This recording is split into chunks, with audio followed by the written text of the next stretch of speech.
네, 앞전에 올렸던 것에 이어서 하는 건데요. 인류의 화폐 역사를 아는 코어팀, 미국의 통화의 이중구조 중 하나를 준비하고 있다. 뭐 예전부터 제가 영상에서 말씀드렸는데, 이제 증권도 하나의 통화다. 그게 역사적, 그냥 제가 그렇게 얘기하는 게 아니라, 인류의 화폐 역사, 그 다음에 특히 1985년도 뉴욕의 플라자 호텔에서 벌어졌던 플라자 합의, 거기서 이제 일본이 그때부터 이제 잃어버린 20년 혹은 잃어버린 30년 뭐 이런 얘기가 계속 나오는 거죠. 이 통화의 이중 구조 중 하나를 준비하고 있다라는 거는 달러하고 또 하나, 화폐 말고 또 하나, 이거를 준비하고 있는 거거든요. 그래서 텔톡에 3천만 개 동결한 거는 큰 빅픽처 안에 어떤 문제가 있기 때문에 좀 시간을 두고 검토를 하고 나름대로 뭐 유관기관과 상의도 좀 하고 아마 그렇지 않을까 싶습니다. 답이 그렇게 빨리 나오지 않고 이런 거는 이제 테이블 밑에서 보통 이루어지죠. 이제 뭐 많은 분들도 알고 계시겠죠. 들어가죠. 이거를 보게 되면 이건데요. 코어팀 정책을 지지하는 이유, 이 파이 매장, 파이 상품을 말씀드렸고, SEC 및 각국 정부 통화 정책에 협조하고 탈중앙화라는 말에 위배되는 일도 하는 이유 말씀드렸고, 그리고 이제 인류의 화폐 역사를 아는 파이 코어팀, 미국의 통화의 이중구조 하나를 준비하고 있다라는 건데, 뭐 많은 요즘 하시는 분들은 모르겠지만 많은 파이오니어 분들도 알고 계시겠지만 이제 미국 SEC하고 리플 간의 이제 소송의 핵심은 암호화폐 리플이 상품이냐 증권이냐라는 거죠. 그 증권이라면 증권법을 따라야 된다라는 거죠. 증권이라는 건 증서 발행이잖아요. 증서를 발행을 하게 되면 그 책임을 져야 한다라는 거잖아요. 그래서 이제 상인들이 발행한 그 최초의 토큰을 나중에 크로이소스 왕이 자기가 책임지고 발행해갖고 성공한 거잖아요. 근데 대부분의 암호화폐 발행자들은 책임을 짓지 않죠.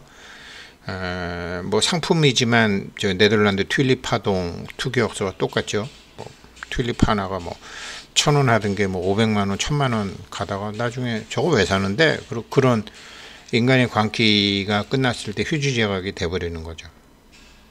그래서 그렇게 되면 아무도 보호를 못 하잖아요, 상품은. 근데 미국이 이제 암호화폐를 왜 자꾸 증권이라고 하는지 이걸 알아야 되고, 파이코인도 증권으로 맞춰서 가는 거거든요. 그러니까 일본이 잃어버린 20년, 잃어버린 30년 하는 게 이제 1985년, 그때 이제 미국, 영국, 프랑스, 서독, 일본, 이렇게 이제 G5 국가가 미국 뉴욕에 있는 프라자 호텔에서 합의를 하는데, 여기서 이제 불태환 정책을 써요. 무슨 소리냐면, 그래도 이제 금과 자국의 화폐의 이제 비율이라는 게 있었는데, 그거 없이 각국 정부가 자국의 화폐 가치를 알아서 관리하자. 이 관리통화제도라는 게 이때 생기는 거예요. 1985년도에 레이건 대통령 때 관리통화제도가 생기죠. 그러니까 각국이 알아서 하되 통화관리에 실패하게 되면 그 나라 돈은 휴지 조각이 되어버리는 것으로 정한 거죠. 그래서 물론 우리 5나라들은 서로 그런 일이 없도록 잘하고 그렇게 하자. 그래서 여기서 일본이 엔화 강세를 갈 수가 없으니까 엔화 약세로 가버린 거예요. 여기서 엔화 약세가 그때 엔화 약세가 엔화 강세로 갔나, 아무튼 그 환율 정책을 바꿀 수밖에 없었어요. 일본이 여기서 절단이 난 거죠. 근데 미국은 어떻게 했느냐? 이걸 딱 하는 대신 이때 뭐를 했냐면 사우디하고 협약을 따로 맺어요. 야, 석유는 오일 달러로만 결제받아. 이렇게 된 거야, 서로. 그러니까 금본위제에서 미국은 석유본위제로 달러를 바꿔버린 거예요. 아마 지금도 금하고 석유는 주로 달러로, 이제 중국이 뭐 위안화로 석유를 산다 하지만 그렇다고 해서 위안화가 달러에 대드는 건 아니죠. 왜 그러냐면 중국이 세계의 공장이고 많은 그 석유 수출국들이 어차피 물건을 사야 되는데 중국 물건 살 거니까 뭐 석유 팔 때 중국 돈 받았다가 석유 팔 때 중국 돈 받았다가 중국에서 물건 사올 때 중국 돈 주면 되니까 그렇게 일부분이지 여전히 이제 석유 본위제로 달러의 가치를 유지를 한 거죠. 이래 갖고 이제 당시 이제 제2의 경제 대국 일본이 미국 잡아먹는다 막 그랬지만 일본을 꺾고 달러가 이제 날개를 달았죠. 달러를 마구 찍어낼 수 있었죠. 달러를 마구 찍어내면은 인플레이션이 생기죠. 근데 인플레이션이 생기면 화폐 가치 떨어지죠. 상품의 가치는 올라가죠. 이때 증권을 활용해요. 이때 파생 상품이라는 걸 만들기 시작하는 거고 금융 파생 상품이잖아요. 파생 상품을 만들어 가지고 이때 대표적인 히트작이 증권 파생 상품, 지수 파생 상품, 부동산 파생 상품, 부동산을 증권화해서 그걸 파생 상품을 만드는 거죠.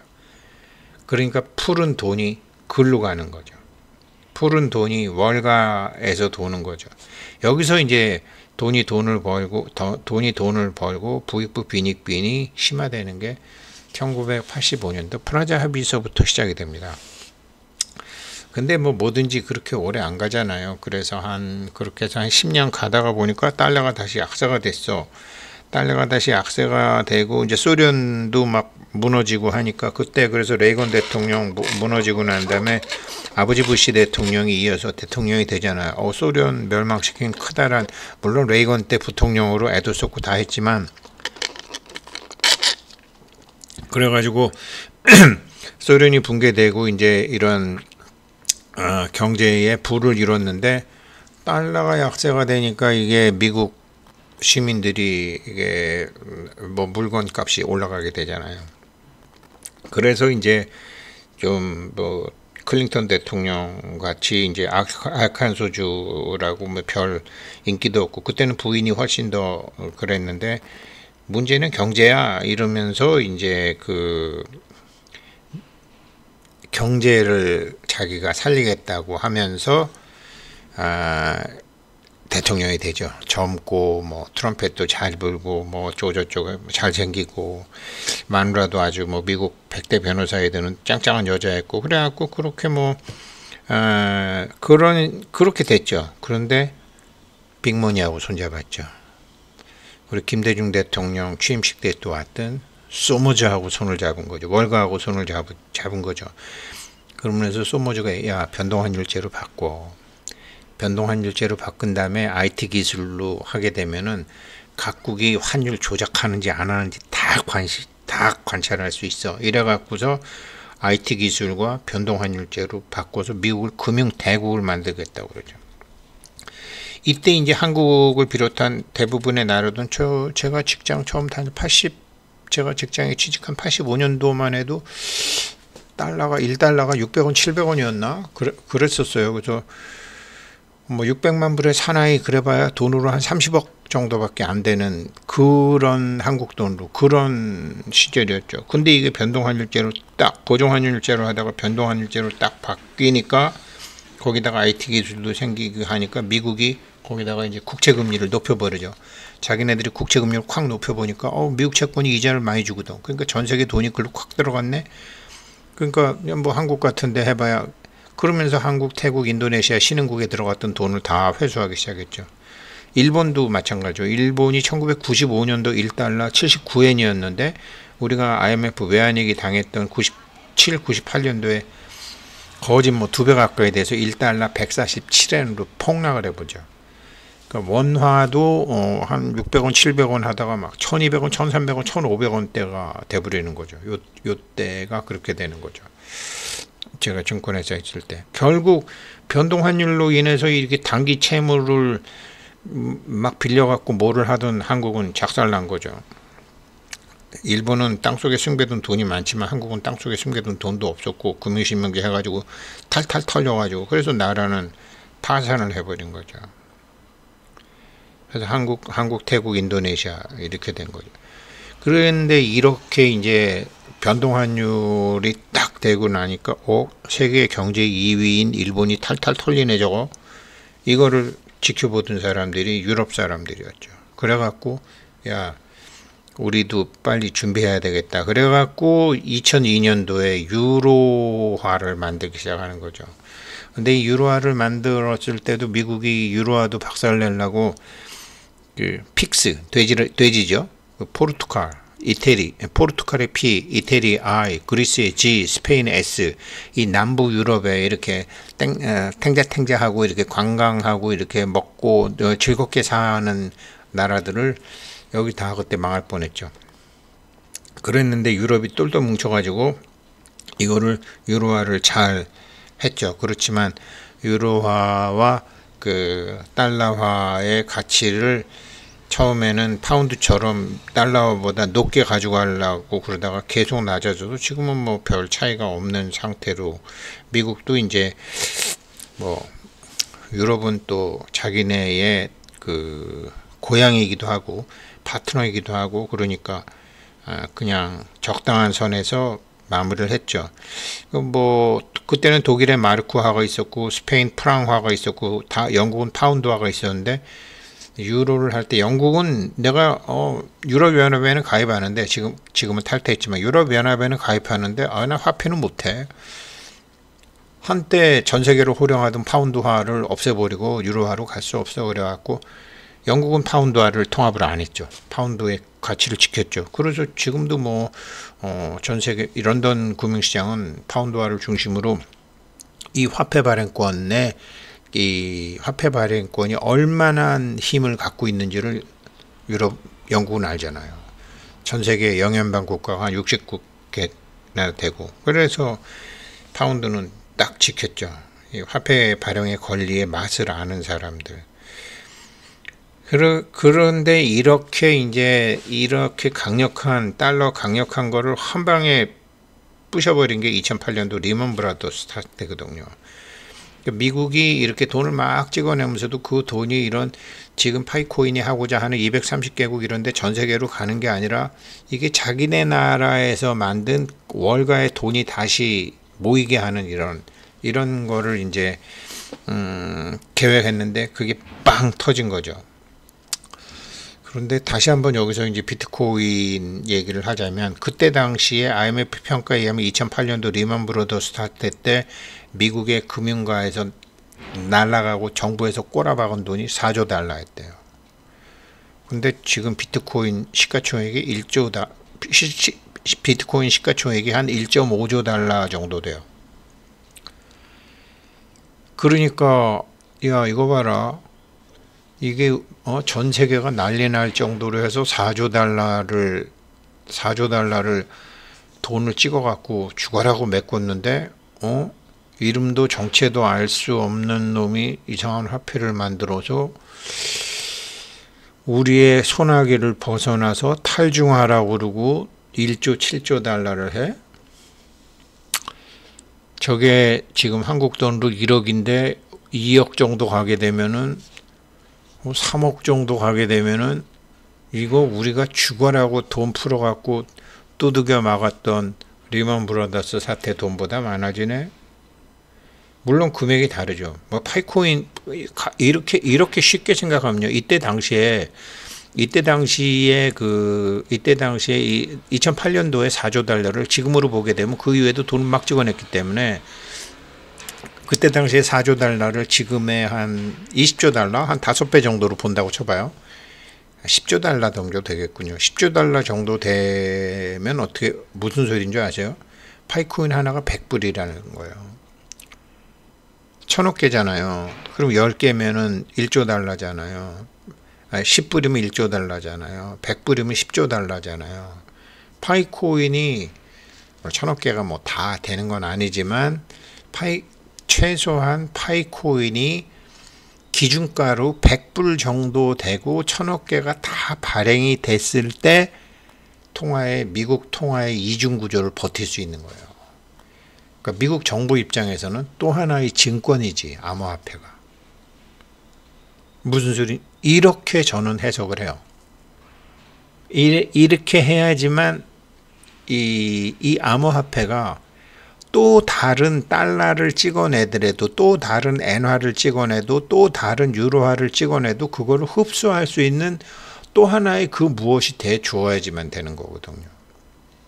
그런데 이게 금융기관에서만 돌다가 보니까 이런 문제가 터지는데 230개국에 골고루 나가가지고 이게 여태까지는 그런 나라에 돈이 가게 되면 이 갈라진 논바닥에 물 붓는 것처럼 그냥 거기만 쪽 빨려들고 잘하지도 않았는데 얘네들 봐라 230개국에서 이거 갖고 상품을 하고 물건 구매를 하고 가격을 지불하고 야 이거 말되는데 그러니까 증권으로 해결하지 못하고 파생상품으로도 해결하지 못했던 각국화폐가 돈을 찍어냈을 때 그 통화의 이중구조 중에 하나였던 증권혁명을 완벽하게 구현할 수 있는 게 암호화폐예요. 그 암호화폐 중에서도 그 통화의 이중구조의 그 증권혁명에 이은 또 다른 증권혁명을 하겠다라는 게 파이코팀이에요. 변동환율제에 의한 국제금융의 변동성을 엄청 줄여버릴 수 있거든요. 이게. 그래서 지금 이런 거를 생각하게 되면 탈중앙화, 잠시 스톱, 정지, 지지해야 된다라는 거죠.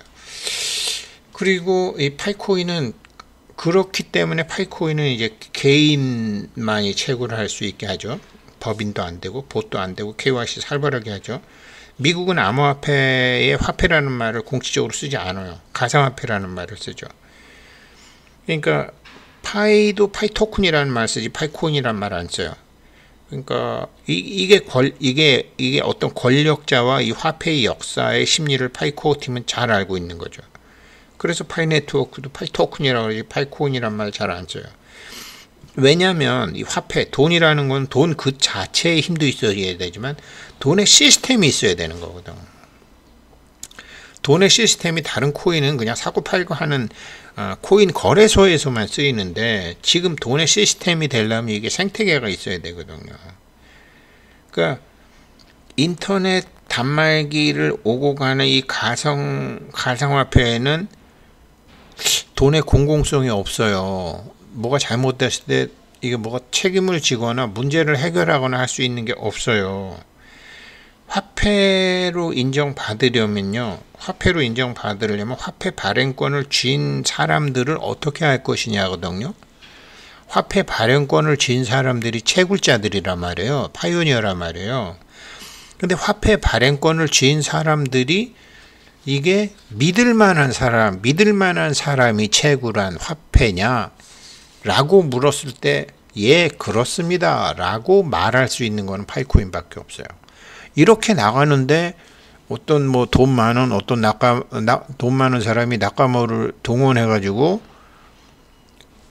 채굴이 아닌 다른 방법으로 총 발행에 지금은 뭐 3천만 개라 그래봐야 0.3%밖에 안 되지만 이러한 유사한 사람들이 많이 생기게 되면 이 통화의 이중구조를 지향하던 이 여기에 문제가 생기는 거죠.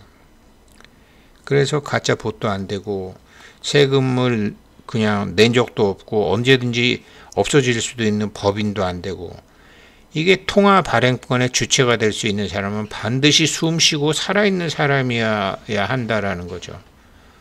이게